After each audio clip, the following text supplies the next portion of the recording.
मु क्षमा मागी नौची माधव सिंह 1986 मसीह जन्म होते से बरगढ़ जिलार बिंजल आदिवासी संप्रदायर घेस परिवार जमींदार थिले। ब्रिटिश ईस्ट इंडिया कंपनी विरुद्ध में संबलपुर विद्रोह से वीर सुरेंद्र साय सहित मिसी युद्ध करते। माधव सिंह 3 पुओ थिले, हटे सिंह, बैरी सिंह, गुजल सिंह।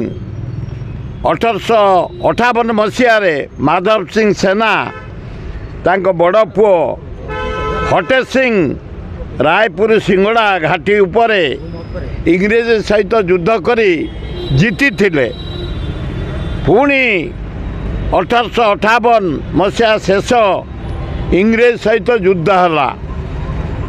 से युद्ध रे इंग्रेज माने माधव सिंह बंदी कले एवं 1885 मसीह डिसेम्बर 31 तारीख दिन तांको फांसी देले। मु क्षमा मागिबार कारण होची मु जानी पारि नथिली माधव सिंह को। मु कहीदेवा भी चाहे प्रत्येक फ्रीडम फाइटर को मु सम्मान सबुले दे जाइछि। वीर सुरेंद्र सायंकर जन्मदिन एवं श्राद्ध दिन आम पालन कर VSS नगर में प्राय 30-40 वर्ष महताब के समय मोर समर्थ्यम पर रिगार्ड से दिन एत सांबादिक थे मुझे पचारि माधव सिंह कहीं भी कही पार्लनी। तेणु मोहन माझी तुमको धन्यवाद। तमें ना गोटे आर्थिक साहाय्य आदिवासी हरिजन पिला 5,000 धन्यवाद। आदिवासी हिसाब रे माधव सिंह आदिवासी थिले एवं 156 कोटी टंकार व्यय व्यवस्था करिछ। 5,000 टंका लेखा प्रत्येक छात्र छात्री को दिज्व। तुमको धन्यवाद मोहन चरण माझी। माधव सिंह ना जड़े आदिवासी नेता नथिले, से ओडिशार गर्व थिले, भारत वर्षर गर्व थिले। ब्रिटिश सहित युद्ध करथिले। मोर तांको प्रति अगाध भक्ति अच्छी।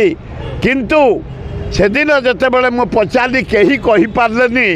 तेणु हे मोहन माझी मोर आपण को अनुरोध, ओडिशार जेते फ्रीडम फाइटर समस्तर बही बाहर करे स्कूल लोक मान को जन दिया जो आम भूल जापारूनु भूल हो जाऊँ विराट भूल हो जाए मोर असम्मान दे देछि मु माधव सिंह की। तेणु क्षमा मागी नौ। किंतु प्रत्येक फ्रीडम फाइटर स्टोरी जनसाधारण को जनयार व्यवस्था करंतु। एड़े बड़ नेता एड़े बड़ फ्रीडम फाइटर माधव सिंह अथच आम जापारूनु भूल रही जाऊँगी, भूल बाहरी जाइछि। तेणु आम क्षमा मागी नौ। प्रत्येक फ्रीडम फाइटर स्टोरी नुआ पीढ़ी जानवे कौन आमे तो जापारूनु।